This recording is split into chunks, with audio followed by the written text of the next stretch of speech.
Bismillahirrahmanirrahim. Alhamdulillahi rabbil alamin. Wa afdalus salati wa atammu taslimi ala sayyidina Muhammadin wa ala alihi wa sahbihi ajmain. Rabbi shrah li sadri wa yassir li amri wahlul 'uqdatam min lisani yafqahu qawli. Subhanaka la ilma lana illa ma 'allamtana innaka antal alimul hakim.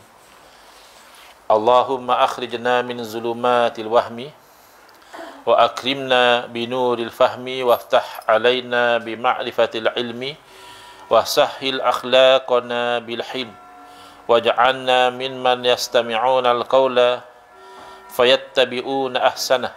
Allahumma ati nufusana taqwaha wa zakkiha anta khairu man zakkaha anta waliyuha wa maulaha.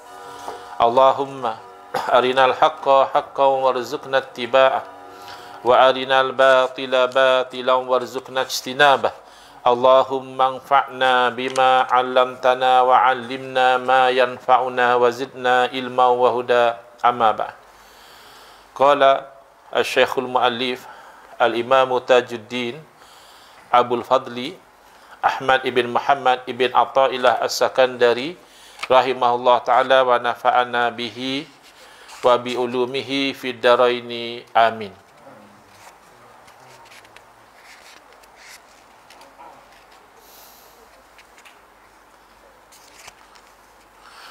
Fa awwalul maqamati at-taubatu wa la yuqbalu ma ba'daha illa biha. Muka surat 19 ya. Alhamdulillah malam ni insya-Allah kita akan menyambung membaca dan mengambil manfaat mutiara-mutiara hikmah daripada Al-Imam Ibn Athaillah As-Sakandari rahimahullah ta'ala yang tersusun di dalam kitab Tajul Arus ya. Kalau diterjemahkan iaitu mahkota pengantin, yang bermaksud sesuatu yang sangat berharga. Kata Al-Imam Ibn Athaillah As-Sakandari rahimahullah ta'ala, fa'awwalul maqamati at-taubatu ya. Itu di muka surat 19, tapi kalau nak tengok kepada terjemahan dia di bawah itu di muka surat 20. Awal-awal maqam iaitu kedudukan bersuluk untuk mendapat keredaan Allah Subhanahu taala itu ialah taubat. Jadi kita ni kan nak dapat ridha Allah Subhanahu taala. Jadi kadang-kadang orang nak dapat ridha Allah Subhanahu taala tu dia tak tahu nak mula kat mana. Mungkin dia mula dengan menulis dahulu, mungkin dia mula dengan solat dulu, mungkin dia mulakan dengan berdebat dulu pun ada. Zaman kita sekarang ni mula-mula dapat kesedaran, dia terus menceburkan diri dalam bidang berdebat. Tetapi diberi panduan oleh Imam Ibn Athaillah As-Sakandari rahimahullah ta'ala yang mula-mula kedudukan seorang yang ingin sampai kepada ridha Allah itu kena taubat dahulu, dan tidak akan diterima mahkam-mahkam yang selepasnya kecuali dengan taubat. Maknanya tak boleh exemption, tak boleh skip ya. Kalau kat universiti kadang-kadang ada subjek kita dia bagi skip, dia anggap kita sudah tak perlu ambil ya, exempted. Tapi taubat tak ada exemption ya. Selagi mana kita itu manusia yang tidak maksum, maka kalau kita itu nak menuju kepada ridha Allah, ini mahkam yang pertama. Misalul abdi idza fa'ala al-ma'siyata kal qidril jadidi yuqadu tahtaha an-naru sa'atan fataswaddu. Contoh seorang hamba apabila dia telah melakukan sesuatu maksiat, umpama sebuah periuk yang baru dinyalakan api di bawahnya. Kita beli periuk baru, kita letak api di bawah dia tu sejenak, maka dia menjadi hitam ya. Puan-puan tahulah, biasa masak di dapur, bila kita kenakan api pada periuk tu jadi hitam. Fa in badarta ila ghasliha in ghasalat min dhalika sawad. Lepas dah hitam tu, kita pun cepat-cepat basuh, lalu akan jadi bersihlah daripada kehitaman itu. Wa in taraktaha wa tabakhta fiha marratan ba'da marratin thabata sawadu fiha. Tapi kalau kita biar saja, buat tak hirau saja yang hitam itu, kita terus lagi masak ya, hari ni masak, lusa masak, dah bertahun-tahun kita masak dalam periuk tu, tak pernah pun kita nak bersihkan hitam yang terjadi daripada api tadi, maka kehitaman itu akan kekal, sudah sebati. Hatta takassara, sehingga pecah-pecah. Biasa tengok periuk lama, di rumah jarang lah kalau di kedai, di warung kan kita nampak periuk dia tu, Masya Allah, tebal betul dia punya hitam tu, berapa milimeter kita tak tahulah. Sehingga perpecah-pecah, wala yufidu ghasluha syai'a. Masa tu nak basuh pun tak ada faedah lah. Sental macam mana pun dia tidak tanggal lagi. Kenapa? Kerana dia menangguhkan taubat. Sehingga dosa itu sudah jadi bertimpa-timpa. Fataubatu hiyallati taghsilu sawadal qalbi. Maka contoh yang diberikan periuk dan dipanggil apa ya? Hitam pada periuk tu. Jelaga ya. Kerak bukan nasi ke? Jelaga jelaga. Jadi setelah diberi contoh jelaga tadi, maka ditarik kembali kepada taubat. Taubat itulah yang membasuh kehitaman hati. Fatabruzul a'malu. Maka setelah dibasuh kehitaman hati itu baru terselahnya amal yang soleh. Selagi mana hati masih hitam, maka amal itu di sisi Allah tidak soleh sebenarnya. Walaupun zahirnya seperti soleh, zahirnya seperti solat, seperti puasa, tetapi kehitaman hati itu menyebabkan amalan itu tidak terserlah di sisi Allah Subhanahu Wa Taala. Wa 'alaiha raihatul qabul. Maka di atas taubat itulah akan adanya haruman penerimaan daripada Allah Subhanahu Wa Taala, akan tercium harumnya. Kadang-kadang kan orang bercakap tentang Islam, berkata tentang perjuangan Islam, kata nak menegakkan Quran dan Sunnah, tapi tak nampak pun keharuman tu. Nabi SAW memberitahu pada kita, innama bu'istu liutammima makarimal akhlak. Hanya saja saya itu dia bangkitkan untuk menyempurnakan kemuliaan akhlak. Tak nampak. Hasil daripada katakan ikut sunnah itu tidak nampak. Mana tidak ada haruman penerimaan daripada Allah Ta'ala kerana tidak bertaubat. Fatlub minallahi ta'ala taubata daiman. Maka mohonlah daripada Allah Ta'ala itu taubat itu sentiasa. Bukan setengah orang taubat tu nanti masa nak pencen. Pencen nantilah saya taubat, sekarang kerja lagi. Kadang-kadang ialah orang bagi-bagi tu tak ambil kan, tak sedap pula. Kan? Jadi nantilah dah pencen, nantilah taubat. Sebelum sempat pencen dah meninggal. Ataupun nak pergi haji baru nak taubat. Jangan sebelum pergi haji taubat. Ada orang nak taubat kat Mekah. Kadang-kadang tu Allah kenakan ujian, kan, kafarah. Taubat siap-siap, kenapa nak tunggu sampai di Mekah? Di Mekah nanti taubat lagi. Sebab disebut di sini daiman, sentiasa. Fa in zafirta biha faqad tauba waqtuka. Kalau kamu itu mampu mencapai taubat, maka telah menjadi elok waktu kamu. Selagi kita tidak bertaubat, waktu kita itu jadi sia-sia. Kenapa? Kerana tak diterima oleh Allah. Lepas taubat, barulah waktu kita itu jadi beruntung.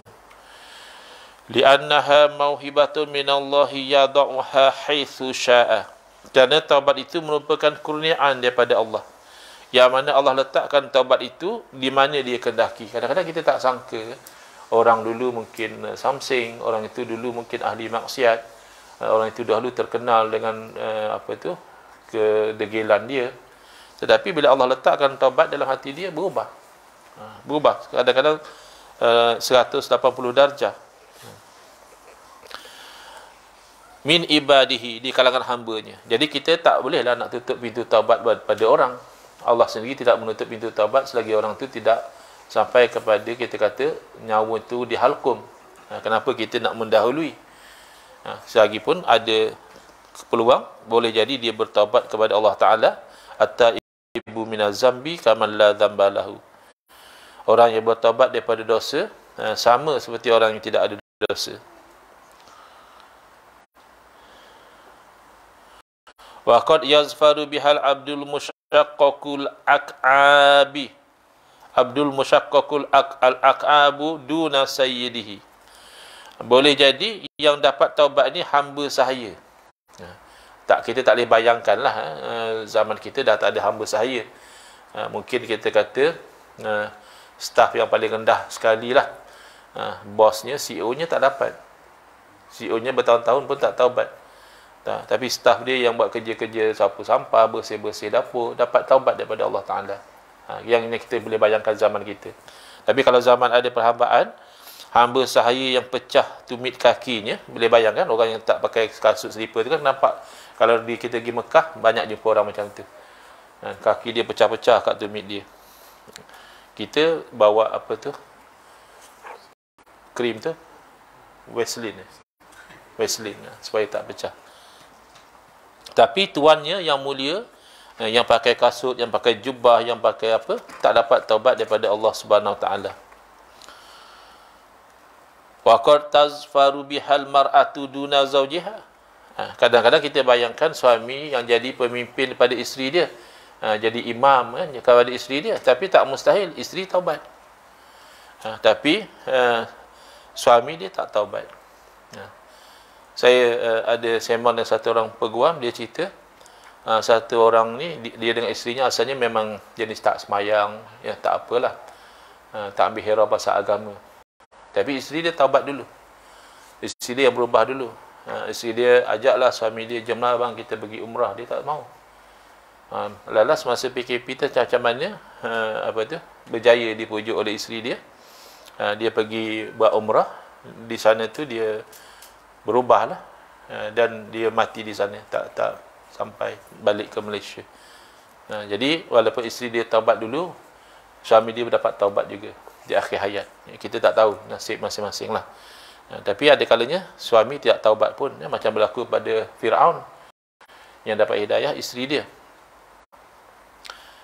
Dan kadang-kadang didapati oleh orang yang muda belia, bukan yang tua bangka dia. Fa'in wasyabu duna syaikh. Kadang-kadang kita bayangkan orang muda ni yang liar, orang muda ni yang nak enjoy, orang tua ni dia dah ingat nak mati. Kadang-kadang terbalik, elok yang muda pula awal taubat, yang tua-tua masih dangdut lagi, masih apa lagi, macam tu. Saya kadang-kadang tengok dalam video tu, dah lah tua dangdut lagi, isteri datang tarik telinga pula buat balik. Banyak kali musibah. Fa in zafirta biha faqad ahabbaka Allahu liqaulihi ta'ala innallaha yuhibbut tawwabina wa yuhibbul mutatahhirin. Apabila kamu berjaya mendapatkan taubat, maka sesungguhnya itu tanda Allah Ta'ala kasih kepada kamu. Mana dalil? Kerana itu dinyatakan oleh firman Allah Ta'ala, sesungguhnya Allah kasih kepada orang yang suka bertaubat dan kasih kepada orang yang membersihkan diri dia, zahir dan batin. Qala rahimahullah ta'ala, wa innama yatta'izu bisyai'i man ya'rifu qadrahu. Walau badarta al-yaquta baina ad-dawabi lakana asy-sya'iru ahabba ilaihim. Fanzur min ayyil fariqaini anta. Hanya saja yang mendapat pengajaran itu adalah orang yang pandai menilai sesuatu nasihat. Kadang-kadang orang dia tak nampak di situ. Dia tu tak best lah ustaz ni, aku dengar boring je pun. Tak ada apa-apa yang menarik pun, ya.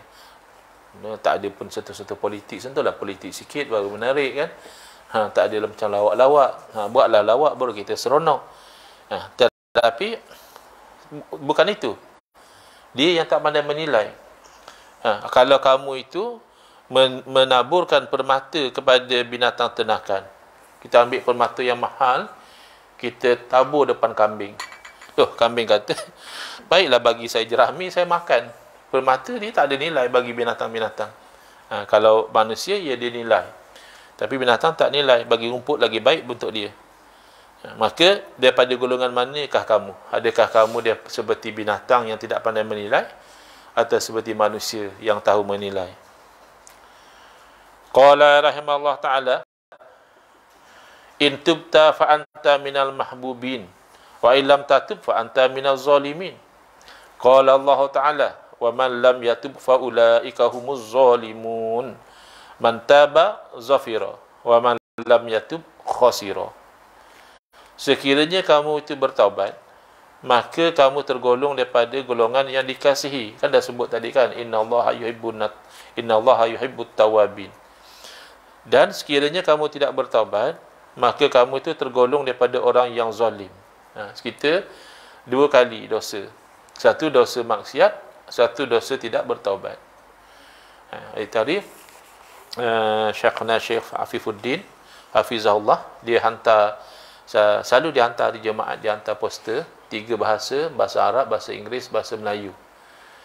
Jadi ada satu itu tentang taubat, dan dia bagi beza orang yang buat maksiat kerana syahwat itu lebih mudah bertaubat berbanding orang yang maksiat kerana takabur.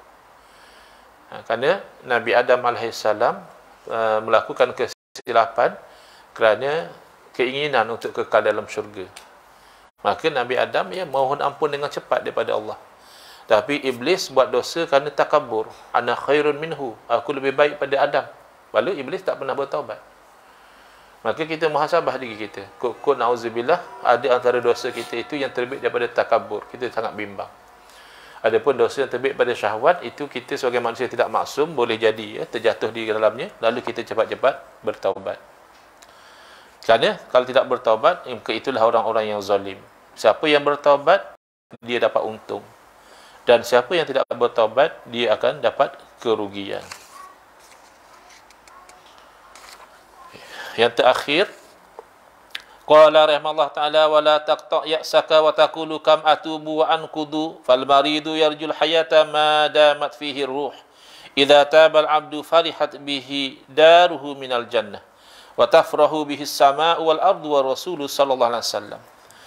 Jangan sekali-kali kamu berputus asa lalu kamu berkata, aku ni dah berapa kali taubat, tu buat lagi. Tak payahlah taubat, aku ni memang ahli neraka kot. Jangan sekali-kali putus asa. Sebab memang at-tawwab itu kan sifat Allah. Maka Allah suka untuk menerima orang yang taubat. Janji kita taubat, jangan kita sombong. Jadi selagi mana kita taubat, Allah terima. Jangan sekali-kali kita kata, aku dah banyak kali taubat, aku dah tak mau taubat. Kerana bayangkan orang sakit selagi dia hidup, kan dia mengharapkan kesembuhan. Kenapa kamu masih hidup, kamu dah tak nak taubat? Kalau dah mati, tak boleh buat apa dah. Apabila bertaubat seorang hamba, maka rumahnya di syurga akan bergembira. Bahkan bergembira dengan orang itu langit dan bumi, dan bergembira dengan taubatnya itu Rasulullah sallallahu alaihi wasallam. Wallahu a'lam. Bismillahirrahmanirrahim. Alhamdulillahirabbil alamin wassalatu wassalamu ala asyrafil anbiya'i wal mursalin wa ala alihi wa sahbihi ajma'in. Allahumma shrah sudurana wa ahsin akhlaqana wa azim ujurana wa nawwir qulubana bi nuri hidayatika kama nataradu bi nuri syamsika abadan abada bi rahmatika ya arhamar rahimin. Allahumma iftah alaina futuhal arifin warzuqna fahman nabiyyin wa hifzal mursalin wa ilhamal malaikatil muqarrabin wa sallallahu ala sayyidina Muhammadin wa ala alihi wa sahbihi wasallam. Alhamdulillahirabbil alamin.